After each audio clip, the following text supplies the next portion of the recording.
I'm Colby McFadden, and for the last 2 decades, I've worked with some incredible families and individuals, helping them manage their investments and finances. I'm a father of 2 daughters and recently a grandfather of 2 granddaughters, and it really got me thinking about what resources are there for women to find a trusted, reliable source for investing and savings. So I reached out to Kristen Yoder, a good friend for years and somebody I've really appreciated their ability to call out BS. And I asked her if she'd like to work on a project where we could create a trusted resource where women could turn to learn about savings and investing. Hi, I'm Kristen Yoder. I'm a 16-year Los Angeles cannabis industry veteran and host of the Cannabis Detector podcast. My co-host and I have collaborated on a series of episodes focused on investing in cannabis in the past. So when he approached me about doing a podcast focused on helping women build confidence in their money management skills, I jumped at the opportunity. Hello, everybody, and welcome back to the second episode of Confidante Investor. I am Kristen Yoder, the cannabis industry bullshit detector and novice investor, and I am here with Colby McFadden with Quiver Financial, wealth advisor, and my mentor and my trusted confidant. And we are here to talk about the next steps, but let's recap what we talked about last week, Colby. Yeah, so last time in the last episode, we had started off talking about how you can become a confident investor. And we talked about the chemistry of becoming a confident investor. And, talked about testosterone and dopamine. And then, how do we build those things within ourselves? And we kind of ended with just saying, hey, why don't, if one of the things that gives perceptually men an edge in taking risks and having confidence in investing, well, let's take a playbook, take a page out of that playbook and help women understand how they can build those chemical reactions that help them become a confident investor. And it really starts all with education. Totally. And women are already very good at due diligence and research. It's basically taking our strengths and taking a playbook from men's strengths and combining them into becoming more confident in investing. And I've been super excited to continue this process because I've been thinking what am I going to invest in? And is it even possible to find ethical companies to invest in and all of that? But before we even get into that, it's first we have to figure out what is my money personality, which has been enlightening. I know my personality, but I didn't know that there were categorizations. So you sent me a bunch of information and I see my faults. But why don't we get into some of the different money personalities? Yeah, it's real important to understand what makes you tick. And a lot of times we don't understand or haven't really realized that a lot of the things that we maybe have picked up throughout our life, whether it was from our parents or the environment we grew up in, it affects the way our viewpoint of money and how we interact with it. And there's no shame, there's no right, there's no wrong, there's no one personality is better than another. What understanding your money personality is all about is getting an understanding of what your strengths are, where your weaknesses are, and then finding and being consciously aware and thoughtful of finding ways to enhance the weaknesses, turn them into strengths, and then also just lean into the strengths so you can take advantage of that on the potentiality of the returns of your investments. So it's a balancing act. Yeah, you sent me the website brunchandbudget.com, which is just 2 different A and B, and then 2 questions. And I am a contemplator, and that is so freaking true because I can't think outside of what I have. I mean, this is my problem when people are like, what are your long-term goals? I'm like, I don't know how to dream. I'm so freaking grounded in my limitations that I shortchange myself a lot. And then my other thing is I put paying off bills until they shut off my internet and then I pay it and then I pay a late fee. And So I was the contemplator, and they're like, yeah, you have a stack of envelopes that you've been meaning to open. And I swear to God, I have like a basket of envelopes behind me that I keep meaning to open, but then I'm like, I'll open it when I get more money or something. Sure.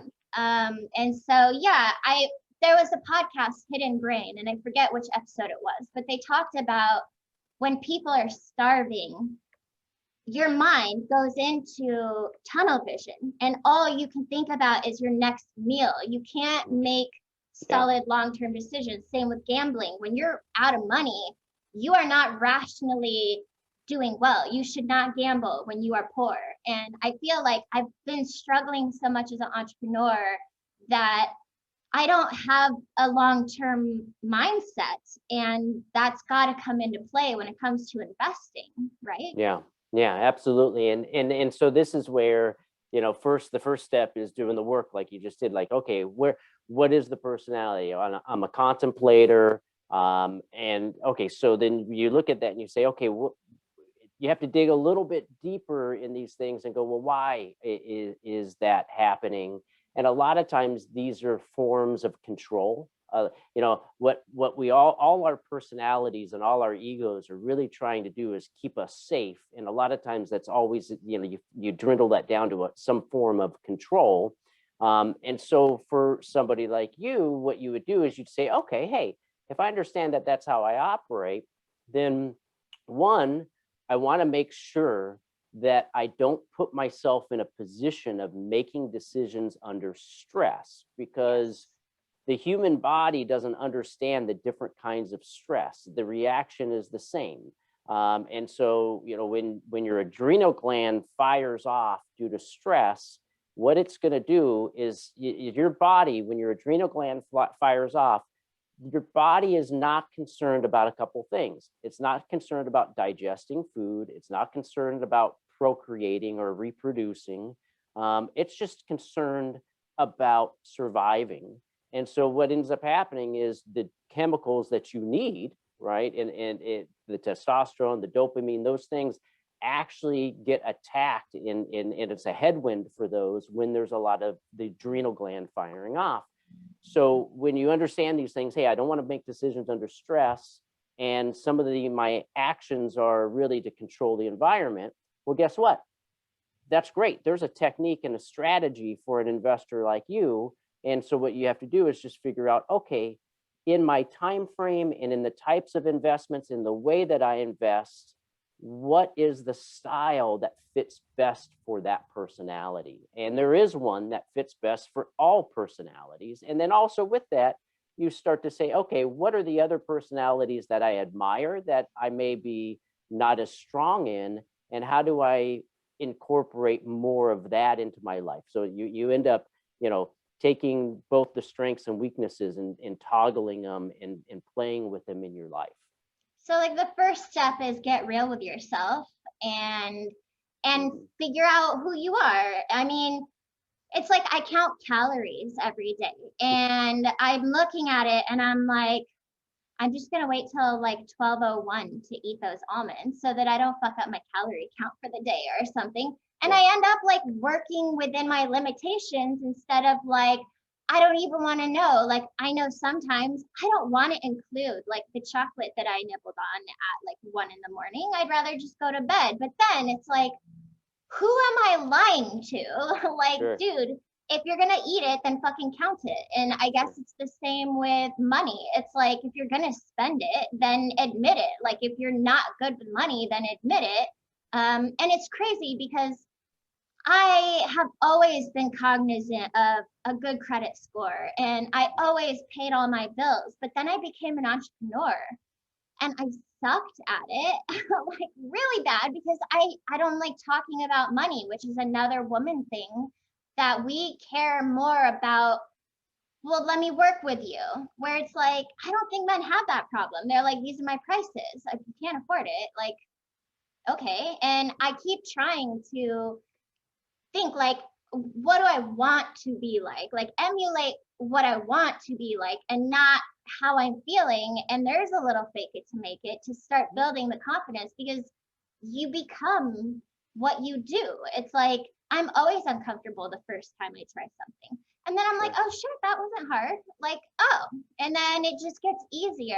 And I feel like money is something that I think that like I could be really good with if I just became more comfortable with money in the first place, you know? Well, yeah, and you're on the right track already, because whether it's money, food, relationships, it's all about setting boundaries. And sometimes it's setting boundaries with others, sometimes it's setting boundaries with yourself, sometimes it's setting boundaries with the environment that you're in or life.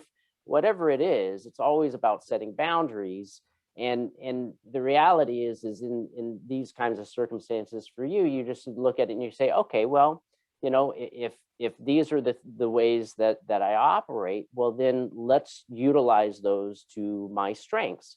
And the great thing about investing in money is that, and like most things in life, if you follow a couple just very simple fundamental rules, they accomplish everything for every personality. And one of those fundamental rules is start off with a plan. Now, for your personality, you would say, ah, shit, really? Okay. I mean, a plan, do I, you know, am I really going to stick to it? Whatever it may be. But with the way that you operate, and most likely in these situations, if you take the time and effort to actually formulate a plan, just like you're counting calories religiously. Now, you might criticize yourself in all kinds of ways, you know, throughout the process, but at the end of the day, you have a deep honesty, right? You have a deep, you have a deep principle there that if you structure a plan and you say, hey, regardless of what my emotions tell me, regardless of what the whims of my personality may be, I'm going to always circle back to that plan and stay focused on that. That's how you do long-term investing. So for somebody like yourself, long-term is what you want to look at with a plan. Okay.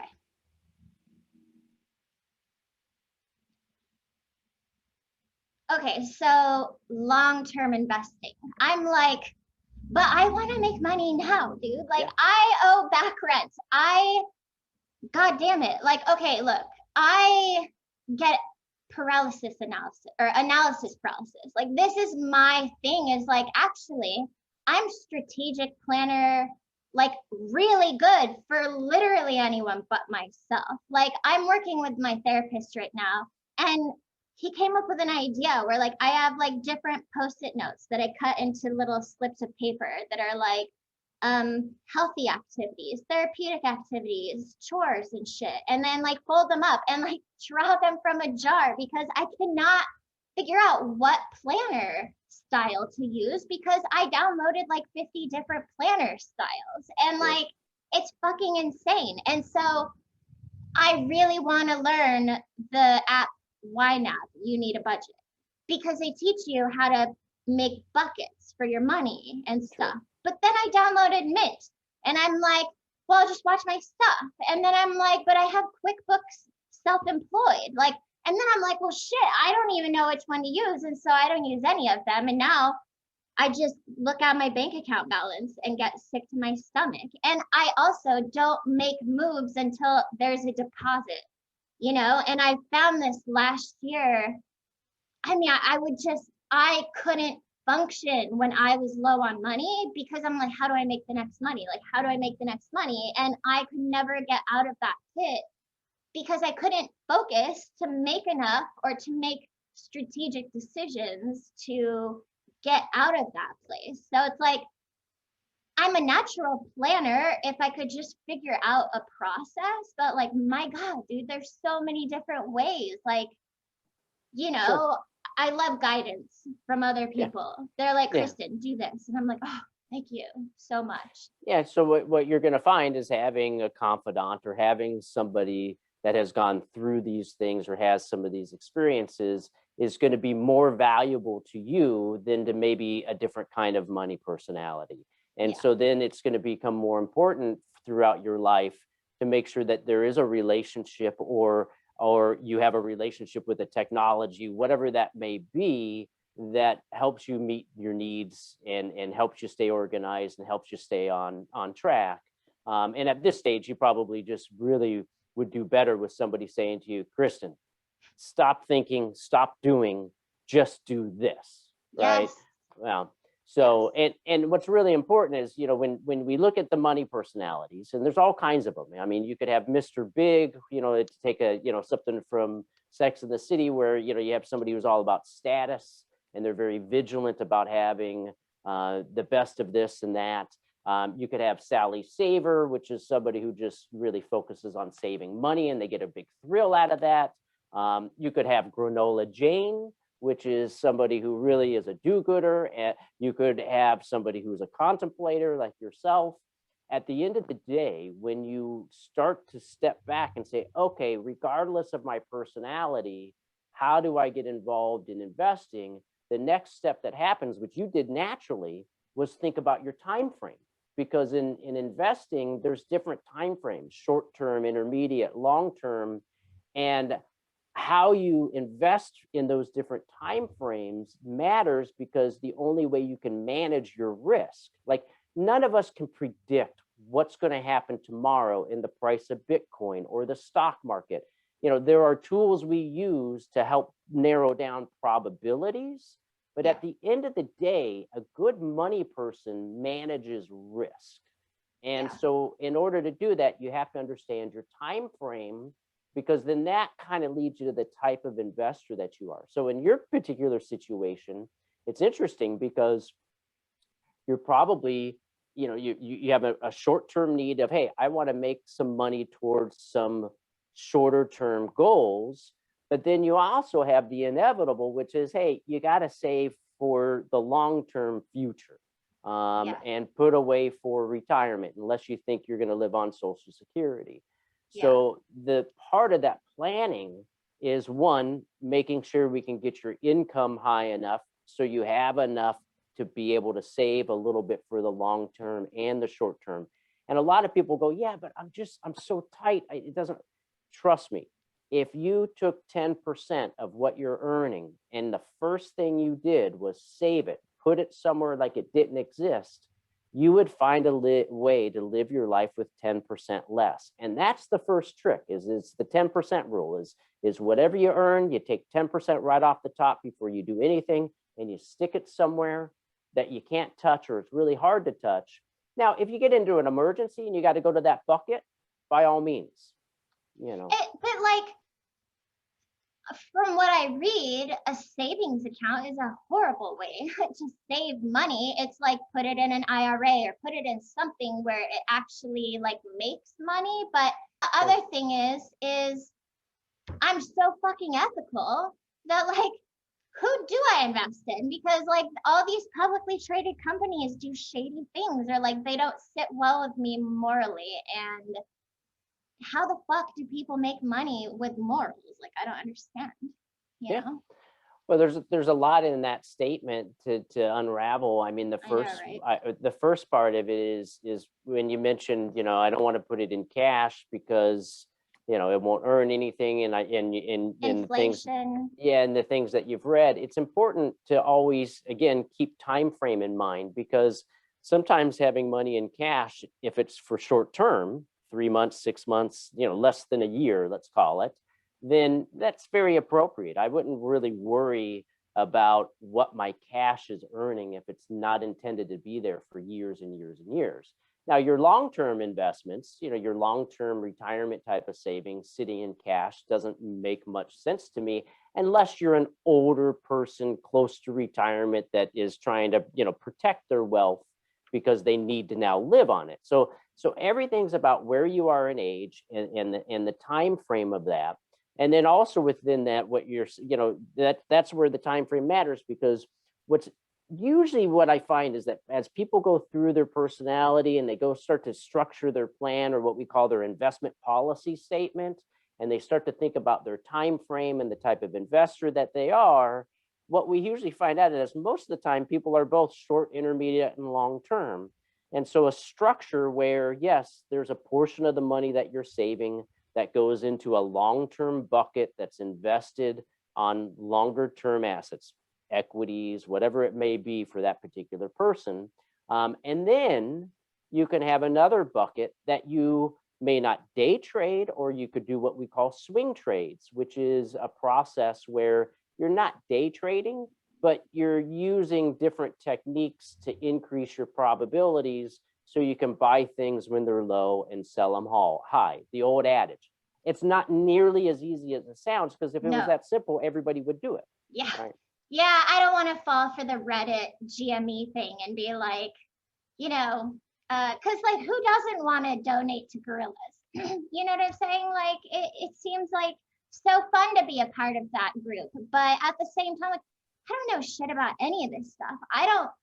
I'm an operations person. I don't read their statements. Like I don't know what the fuck I'm looking at when I see quarterly statements coming out from these companies. So I think this is like a good place to end for this episode, because the next episode we can get into like you helping me come up with a plan, and we can start discussing, do you use brokerage firms? Do you use apps? Like, do you go with crypto or index funds or private or public or whatever? Awesome. So then thank you everyone for tuning in, and I hope you're as excited as I am to figure out your own money personality and investing. And we will include links that we mentioned today and other things for you to check out. So you can head to the website confidantinvestor.com. So we will see you next week. Thanks for watching. Give us a like and subscribe to our channel now. Visit confidantinvestor.com to watch the next episode. Kristen and Colby discuss the most common and perplexing questions investors have.